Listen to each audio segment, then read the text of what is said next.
तो वैद्युत द्विध्रुव की अक्षीय स्थिति में वैद्युत क्षेत्र की तीव्रता, अगर वैद्युत द्विध्रुव हमारे पास है, पहले हमको समझना पड़ेगा कि अक्षीय स्थिति होती क्या है, तो उसी में हम आपको अक्षीय स्थिति भी समझा देते हैं। तो वैद्युत द्विध्रुव क्या होता है, एक माइनस चार्ज, थोड़ा सा इधर से बना रहे हैं, इधर आ रहा है ना, एक माइनस चार्ज और एक प्लस चार्ज एक दूसरे से अल्प दूरी पर रखे हुए हैं, जिस अल्प दूरी को हम लोग क्या बोलते हैं, 2l। तो ये पूरा डिस्टेंस कितना है, 2l। पूरा डिस्टेंस कितना है, 2l। ध्यान से समझना जरा। और अच्छी स्थिति का मतलब ये है कि आप इसी लाइन में, किसी भी लाइन में, इसी लाइन पे आगे बढ़ते चले जाइए अक्ष पर। इसका मतलब ये सेंटर से, इनके दोनों के आवेशों के सेंटर से पास होने वाली लाइन, इसी में आगे बढ़ते चले जाइए। इसको बोलते हैं अक्ष। जैसे किसी भी हमारे पास पहिए वगैरह होते हैं, तो उनको सेंटर वाला पॉइंट हो तो उसमें एक एक्सल पड़ा होता है ना, जिसके अराउंड वो घूमता है, रोटेट करता है, उसको बोलते हैं एक्सल। तो वो अक्ष है, तो उसी के अराउंड में रोटेट करेगा। तो ये जो पॉइंट है, दोनों के दोनों बिंदु आवेश है, जो इसी लाइन में इनको जोड़ने वाली, जो मिलाने वाली लाइन है, इसी पे आप आगे अगर बढ़ते चले जाएं किसी भी जगह पे, कोई ये जरूरी नहीं यहाँ पे रहे, यहाँ पे नहीं, कोई दिक्कत वाली बात नहीं। तो अगर इस लाइन पे आप अगर आगे बढ़ते चले जाते हैं तो ऐसी लाइन को हम लोग क्या बोलते हैं, अक्ष है ये। तो इसी लाइन पे हम आगे बढ़ते जा रहे हैं, यहाँ पे आ गए, अब कहीं तो रुकना ही पड़ेगा। तो इस वाले पॉइंट पे आ गए, इसी लाइन में आगे बढ़ते हुए इस पॉइंट पर हमको निकालना है वैद्युत क्षेत्र। किसकी वजह से, इस पूरे के पूरी व्यवस्था की वजह से। व्यवस्था में कौन कौन है, एक पॉजिटिव चार्ज है और एक नेगेटिव चार्ज है। तो इस पॉजिटिव और नेगेटिव की इस व्यवस्था की वजह से, जिसको हम लोगों ने नाम दिया है वैद्युत द्विध्रुव, इस व्यवस्था के कारण यहां पर निकालना है वैद्युत क्षेत्र। तो हमने इस पॉइंट का कुछ नाम दे दिया, आप अपनी तरफ से कुछ भी नाम दे सकते हैं। मान लीजिए P, इसलिए नाम नहीं देने वाले हैं क्योंकि P को हमें इंट्रोड्यूस यहीं पे कराना पड़ेगा, P आएगा इसमें, तो P नहीं नाम दे रहे हैं। हमने इस पॉइंट को नाम दे दिया S। एक पॉइंट है S, जिस बिंदु पर हमें वैद्युत क्षेत्र की तीव्रता ज्ञात करनी है, और इसकी जो दूरी हम लोग नापेंगे वो इसके सेंटर से नापेंगे। कहां से नापेंगे, इन दोनों आवेशों के बीच का बिंदु, जिसको हम लोग सेंटर बोल रहे हैं, वैद्युत द्विध्रुव का केंद्र। दूरी, सारी दूरियां कहां से नापी जाएंगी, इस केंद्र से नापी जाएंगी। तो मान लीजिए यहां से लेकर के यहां तक की जो दूरी है, उस दूरी को हमने माना है R। कितना माना है, R। इसके केंद्र से इस S बिंदु तक की दूरी को क्या माना है, इसको आपको माना में लिखना पड़ता है कि माना एक वैद्युत द्विध्रुव है जिसके केंद्र से R दूरी पर कोई बिंदु S है, जहां पर वैद्युत क्षेत्र की तीव्रता ज्ञात करनी है। ये सारी बातें आपको माना में लिखनी पड़ती हैं। तो ये तो आप लिख ही सकते हैं, इतना काम कर सकते हैं। तो बीच के सेंटर वाले पॉइंट से दूरी कितनी, R। ये कितना आएगा, इतना सा, ये L आएगा, क्योंकि हाफ हाफ कर देंगे, ये L आ जाएगा और इधर भी कितना आ जाएगा, L आ जाएगा। ठीक है, इस वजह से हम लोगों ने 2l माना था, केवल ये कारण था 2l मानने का। अब करना थोड़ा सा आसान रहेगा, तो करने के लिए बहुत आसान सा काम है, कुछ नहीं आपको करना है। वैद्युत क्षेत्र जो होता है वो भी सदिश राशि है, और दो आवेश हैं। पहले क्या करने वाले हैं, इस माइनस q के कारण यहाँ पर वैद्युत क्षेत्र निकाल लीजिए, उसके बाद इस प्लस q के कारण यहाँ पर वैद्युत क्षेत्र निकाल लीजिए, उसके बाद दिशा के साथ में जोड़ दीजिए। आपको हमने पहले भी जानकारी दे रखी है, सदिश राशियों को जोड़ने के लिए वेक्टर सम पे जाना पड़ता है। उसके लिए फॉर्मूला क्या, अंडर रूट वाला क्या आता था, R बराबर under root of R1 square plus R2 square plus 2R1 R2 of cos theta. लेकिन कुछ शॉर्टकट भी बताए हैं। शॉर्टकट में क्या है, अगर दोनों एक ही दिशा में हो तो जोड़ दो, एक ही दिशा में हो तो जोड़ दो, अपोजिट हो तो घटा दो, 90 डिग्री पे हो तो पाइथागोरस लगा दो। यहाँ पर देखते हैं कौन सा वाला कंडीशन बनता है। तो जरा देखिए, चेक करने के लिए सबसे पहले दिशा चेक करना है कि वैद्युत क्षेत्र बन किधर रहा है। उसके लिए अपन को क्या रखना पड़ेगा, यहाँ पर हम लोग अपना रखा Q0 टेक्स्ट चार्ज, यहाँ पे क्या रखा। अब ये टेक्स्ट चार्ज हमको बताएगा कि दिशा किधर है। तो देखिए जरा दिशा के लिए, इसकी बात कर रहे हैं माइनस वाले की, तो माइनस वाला और ये कौन सा वाला है, प्लस वाला। क्या ये वाला माइनस को अट्रैक्ट कर रहा होगा, मतलब दिशा किधर आएगी, ये इसको अट्रैक्ट करेगा अंदर की ओर। इस वाले माइनस ने इसको क्या किया, अट्रैक्ट किया। और इसके इलेक्ट्रिक फील्ड को या इसके द्वारा लगाए गए बल को, हमें फिलहाल इलेक्ट्रिक फील्ड की बात करनी है तो ई लिख के चलेंगे। तो इसके द्वारा जो किया गया उसको हमने क्या बोल दिया, E1। क्या बोला हमने, इस माइनस क्यू के कारण जो वैद्युत क्षेत्र यहाँ उत्पन्न हुआ उसको क्या बोला हमने, E1। दिशा किधर है, अट्रैक्शन का है, तो दिशा किधर आएगी, इस ओर। अब जरा पॉजिटिव वाले से बात करते हैं। भाई साहब आप क्या करने वाले हैं, तो इन्होंने बताया कि हम भी पॉजिटिव, ये भी पॉजिटिव, तो पॉजिटिव और पॉजिटिव में रिपल्शन, तो ये दिशा अपनी बनाएगा, ये कहेगा तुम दूर जाओ, तो इसकी दिशा आएगी बाहर की ओर। इसको क्या बोल दिया हमने, E2। इसको क्या बोल दिया, E2। अगर यहीं पे हम आपको ये बताएं कि E1 और E2 में कौन बड़ा है, तो कौन बता पाएगा कौन बड़ा है, E2 बड़ा होगा। आप मत बताइए, हम ही बताते हैं, क्योंकि आप बताएंगे टाइम लगेगा। तो ये वाला देखो पॉजिटिव जो है वो इस पॉजिटिव के करीब है, और जो पास होता है, क्योंकि हमारे पास फॉर्मूला क्या है, 1/4πε0 Q1 Q2/r²। R का मान अगर कम होगा तो बल का मान ज्यादा होगा और इलेक्ट्रिक फील्ड का भी मान ज्यादा होगा। तो यहाँ पर E2 का मान ज्यादा होगा, ये वाला जो है ज्यादा बल लगा पाएगा, तो ज्यादा रिपल्सन दे, क्योंकि ये देखो पॉजिटिव पास में बैठा हुआ, तो ज्यादा कौन है, यहीं पे लिख दे रहे हैं। ग्रेटर वाली की अगर बात करें तो यहाँ पर E2 ग्रेटर देन है E1। इसको क्यों किया है, क्योंकि अगर घटाने जोड़ने की बात आएगी तो हम लोग बड़े वाले से ही छोटे वाले को घटाएंगे। ओके, तो इसीलिए हमने आपको ये भी समझा दिया कि कौन बड़ा है, पॉजिटिव वाला ज्यादा बल लगा पा रहा है। ठीक है, अब निकालते हैं जरा। तो यहाँ लिखेंगे माइनस Q के कारण बिंदु S पर वैद्युत क्षेत्र। क्या माना हम लोगों ने इसको, क्या माना है, E1। तो क्या आ जाएगा, E1 बराबर, फॉर्मूला क्या होता है, 1/4πε0 Q। किसकी वजह से निकाल रहे हैं, इस वाले की वजह से, तो इसको क्या बोला, माइनस Q है ये, और ये क्या है, प्लस Q। लेकिन माइनस और प्लस का उपयोग फॉर्मूले में नहीं किया जाता, केवल परिणाम लिखा जाता है, परिमाण सॉरी। तो क्या आ जाएगा, Q/R, बीच की दूरी, बस यहाँ पे दिक्कत है। और ये फॉर्मूला कहाँ से आया, जरा एक बार किसी को ना अगर पता हो तो हम समझा देते हैं। हमारे पास E बराबर क्या होता है, F/Q0। ओके, बल को क्या लिख सकते हैं, 1/4πε0 Q0/r²। अपॉन में क्या चल रहा है, Q0 से Q0 कट गया तो एक Q बचेगा, ठीक है ना।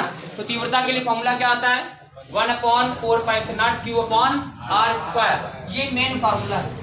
लेकिन यहाँ पर जो आवेश लिया है वो माइनस Q है, कोई दिक्कत वाली बात नहीं, Q ही है, माइनस लिखते नहीं।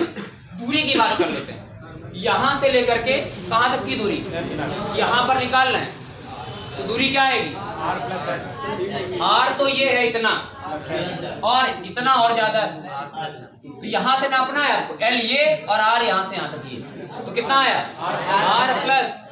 ध्यान रखिएगा इसको, यहाँ गलती होती है, यहाँ से नापना है आपको दोनों आवेशों तक, तो R तो यहाँ से नापा है, तो ये कितना आ जाएगा, L और जोड़ दो तो क्या आ जाएगा, ये R + L का होल स्क्वायर। ये बन गया आपके पास समीकरण नंबर। इसी प्रकार से दूसरे के लिए निकालेंगे, तो यहां निकाल ले रहे हैं। अब लिखने वाले नहीं हम, दूसरे के लिए भी सेम बात लिखेंगे। क्या लिखेंगे, प्लस Q के कारण डॉट डॉट डॉट, तो ये क्या आ जाएगा, E2 =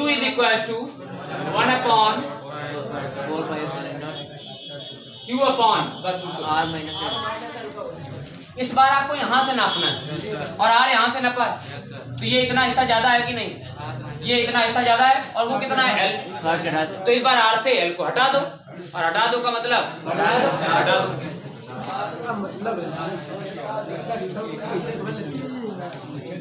R - L का होल स्क्वायर हो गया, ये बन गया समीकरण नंबर 2। समीकरण नंबर 2। अब दोनों की दोनों कैसी राशियां, सदिश राशियां, और सदिशों में ध्यान देने वाली बात क्या, ये है इधर और ये है, दोनों अपोजिट हैं। दोनों कैसे हैं, अपोजिट हैं। अपोजिट जब होता है तो घटा देते हैं। वेक्टर सम का रूल कहता है कि अगर अपोजिट हो तो घटा दो, तो क्या आएगा, E is equal to, finally क्या आ जाएगा, और हम क्या करने वाले, बड़े वाले से छोटे वाले को घटा रहे हैं, तो E इज इक्वल टू क्या आ जाएगा, E2 माइनस E1। वैल्यू रखिए साहब, बोले नहीं, 1/4 पाई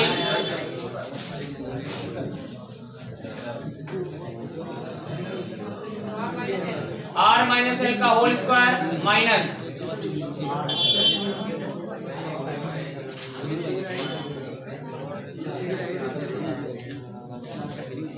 R प्लस एल का, कुछ कॉमन ले लीजिए, बोलिए नहीं भाई आप लोग,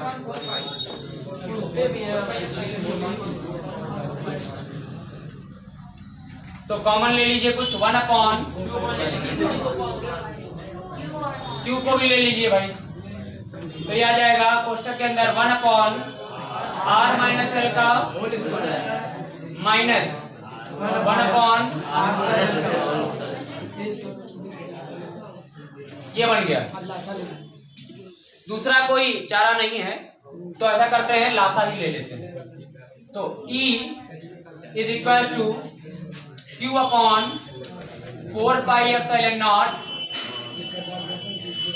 लासा लेना आपको सभी आता ही है कि जब अलग अलग होते हैं तो दोनों आ जाते हैं, ये मतलब सामान्य सा जो तरीका है, कुछ कॉमन है नहीं तो दोनों ही लिखने पड़ेंगे। तो क्या आ जाएगा, R माइनस एल का, और ये आ जाएगा R प्लस एल का। जब दोनों में कुछ कॉमन नहीं होता है तो दोनों को ही लिख दिया जाता है, और ऐसी स्थिति में ये वाला इधर चला जाएगा और ये वाला, तो क्या आ जाएगा, R प्लस एल का होल स्क्वायर, माइनस लगा हुआ है, R माइनस एल का होल स्क्वायर। अब दो तरीके हैं आपके पास, अगर किसी को बहुत ज्यादा फॉर्मूले नहीं पता है तो वो a प्लस बी का होल स्क्वायर से इसको खोल सकता है, इसको a माइनस बी के होल स्क्वायर से खोल सकता है। अगर किसी को मतलब बहुत ज्यादा फॉर्मूले नहीं पता है तब भी उसका वही आंसर आएगा। लेकिन अब अगर थोड़ा सा उसको जानकारी है, गणित वगैरह थोड़ी अच्छी जानता है, तो इस पूरे को R प्लस एल को a मान लो, और R माइनस एल को क्या मान लो, b मान लो, तो ये वाला बन जाएगा a स्क्वायर और ये बन जाएगा b स्क्वायर, और बीच में माइनस लगा ही, तो किसका फॉर्मूला बन गया, a square minus b square. a square minus b square होता है एक कोष्टक में a प्लस बी और एक कोष्टक में a माइनस बी। इससे थोड़ा जल्दी हो जाता है। फिलहाल जो लोग नोट कर रहे हैं वो नोट कर लें, ताकि हम उधर का पोर्शन इधर लिखेंगे, क्योंकि हमको थोड़ी सी ज्यादा जगह चाहिए। कुछ लोग पहली बार कर रहे हैं,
भाई आवाज नहीं करें, इधर का पोर्शन हटा रहे हैं जरा, ये हटा दिया जाए।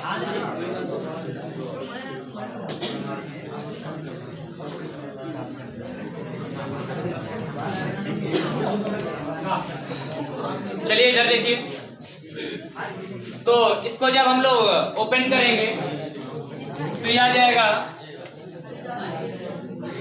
E is equal to Q/4 pi epsilon naught, और कोष्ठक में ये a है पूरा और ये b है, तो a प्लस b पहले लिख रहे हैं।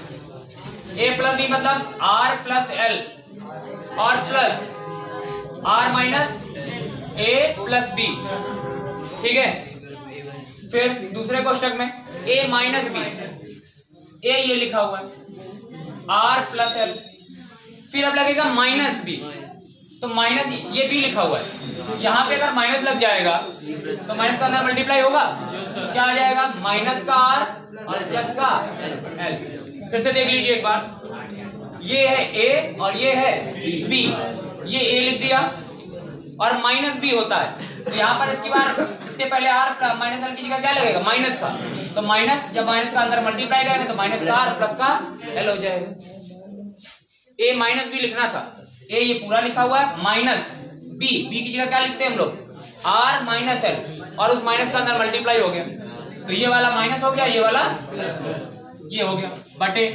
फिर से नीचे भी वही करने वाले हैं, देखो जरा क्या इसको देखो, एक कोष्ठक में लिखा हुआ है a minus b, r a मान लो इसको और इसको b मान लो, a माइनस b, और इसमें देखो क्या लिखा है a प्लस, वही लिखा है सेम सेम, तो ये खुला रखा है, इसको बंद कर दो, ऊपर वाले को खोला है नीचे वाले को बंद कर दो। एक कोष्ठक में a माइनस b लिखा है, एक कोष्ठक में a प्लस b लिखा है, तो इसको क्या लिख सकते हैं a square minus b square लिख दो, तो क्या आ जाएगा r स्क्वायर माइनस, और होल स्क्वायर लगा तो दोनों का लगा दो, इसमें भी लगा था इसमें भी लगा था, होल लगा दिया, ठीक भाई। कैलकुलेशन और थोड़ी सी आसान करते हैं, इस वाले L ने इस वाले L को मार दिया, इस वाले R ने इस वाले R को मार दिया, ठीक बात।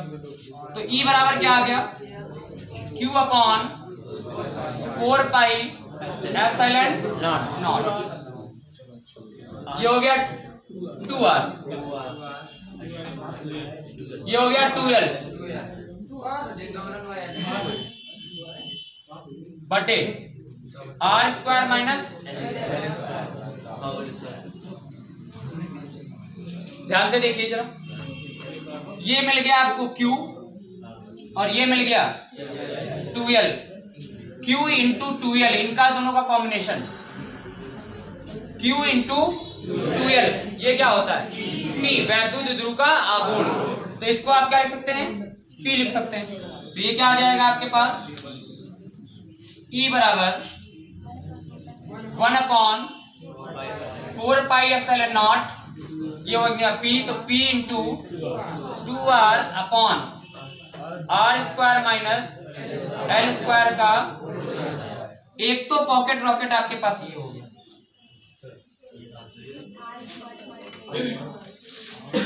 अभी हमने L को टेंडिंग टू 0 नहीं किया, तो एक पॉकेट रॉकेट ये भी हो सकता है।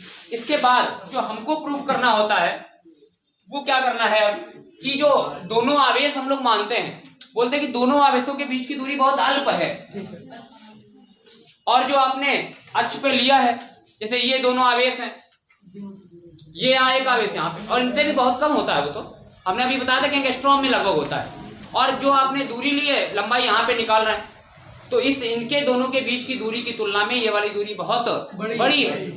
इनके बीच की दूरी मान लीजिए है 1 एंगस्ट्रॉम, और यहाँ पे दूरी 1 मीटर है, तो 1 मीटर के सामने 1 एंगस्ट्रॉम चींटी जैसा है, चींटी और पहाड़, नहीं चींटी और पहाड़ मान लो, और ये पहाड़ बहुत ज्यादा बड़ा होगा, पहाड़ ज्यादा हो गया, हाँ चलो चींटी और आदमी, तो मतलब एक चीज बहुत छोटी है और एक चीज बहुत बड़ी है, इतनी बड़ी है पता नहीं कितनी बड़ी है, बहुत ज्यादा बड़ी कर दिया।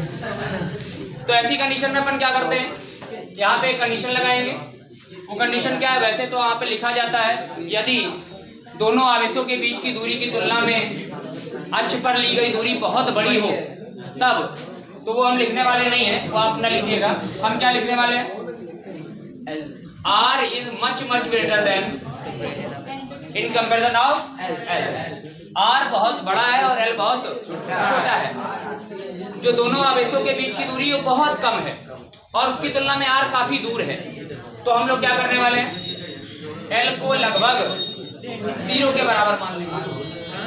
तुलनात्मक बात कर रहे हैं,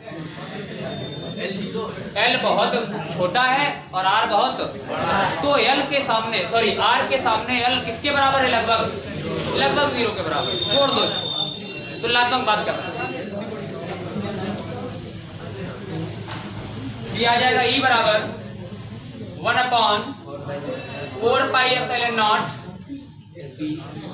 पी इंटू 2r अपॉन, इधर देखो एल तो 0 हो गया, एल तो 0 हो गया, ये इतना टर्म खत्म हो गया भाई। तो बचा क्या, आर स्क्वायर और ऊपर क्या लगा है, तो आर स्क्वायर, ये तो 0 ही हो गया है, इसके भी क्या, तो पावर हो गई 4। ओके, एक बार लिख दे रहे, ये हटा रहे हैं भाई।